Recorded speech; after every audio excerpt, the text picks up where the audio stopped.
ପିଲାମାନେ ଆମେ ଭିଡ଼ିଓଟିରେ ରଥଯାତ୍ରା ଉପରେ ଗୋଟେ ଛୋଟ ରଚନା ରଖିଛେ 10 ଲାଇନ୍ସ ବା 10 ଧାଡ଼ିରେ ଗୋଟେ ଗୋଟେ ପଏଣ୍ଟ ଲେଖିବା। ପ୍ରଥମ ପଏଣ୍ଟରେ ଆଷାଢ଼ ମାସ ଶୁକ୍ଳପକ୍ଷ ଦ୍ୱିତୀୟା ତିଥିରେ ରଥଯାତ୍ରା ଉତ୍ସବ ଅନୁଷ୍ଠିତ ହୁଏ।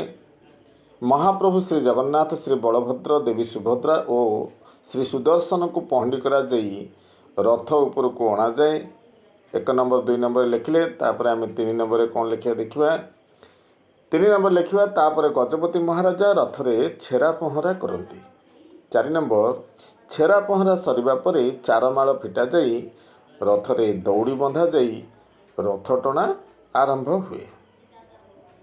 5 ନମ୍ବରରେ ଦେଶ ବିଦେଶରୁ ଲକ୍ଷାଧିକ ଭକ୍ତ ଆସି ହରିବୋଲ ଓ ହୁଳହୁଳି ଦେଇ ରଥଗୁଡ଼ିକୁ ଗୁଣ୍ଡିଚା ମନ୍ଦିର ଆଡ଼କୁ ଟାଣି ନିଅନ୍ତି। 6 ନମ୍ବରରେ ପୋଲିସ ବାହିନୀ, ଅଗ୍ନିଶମ ବାହିନୀ ଓ ସ୍ୱାସ୍ଥ୍ୟ ବିଭାଗ ରଥଯାତ୍ରା ସମୟରେ ସଜାଗ ରହି ନିଜ ନିଜର କର୍ମ ସୁଚାରୁ ରୂପେ ସମ୍ପାଦନ କରିଥାନ୍ତି। ଏମାନେ ସବୁ ନିଜ ନିଜର କାମ ଠିକ୍ ରୂପରେ ସମ୍ପାଦନ କରିଥାନ୍ତି। 7 ନମ୍ବରରେ ଘଣ୍ଟ ଘଣ୍ଟା, ହରିବୋଲ, ହୁଳହୁଳି ଓ ସଂକୀର୍ତ୍ତନରେ ବଡ଼ଦାଣ୍ଡ ଉଛୁଳି ପଡ଼ୁଥାଏ। 8 ନମ୍ବରରେ ଲେଖିବା ଠାକୁରମାନେ 9 ଦିନ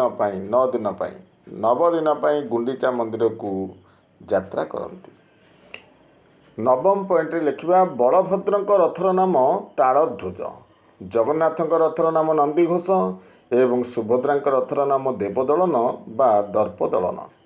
10 ନମ୍ବରରେ ଲେଖିବା ଜାତି, ଧର୍ମ ଓ ବର୍ଣ୍ଣ ନିର୍ବିଶେଷରେ ଏହି ରଥଯାତ୍ରା ଲୋକମାନଙ୍କ ମଧ୍ୟରେ ଏକତା ଓ ଭାଇଚାରା ସୃଷ୍ଟି କରିଥାଏ।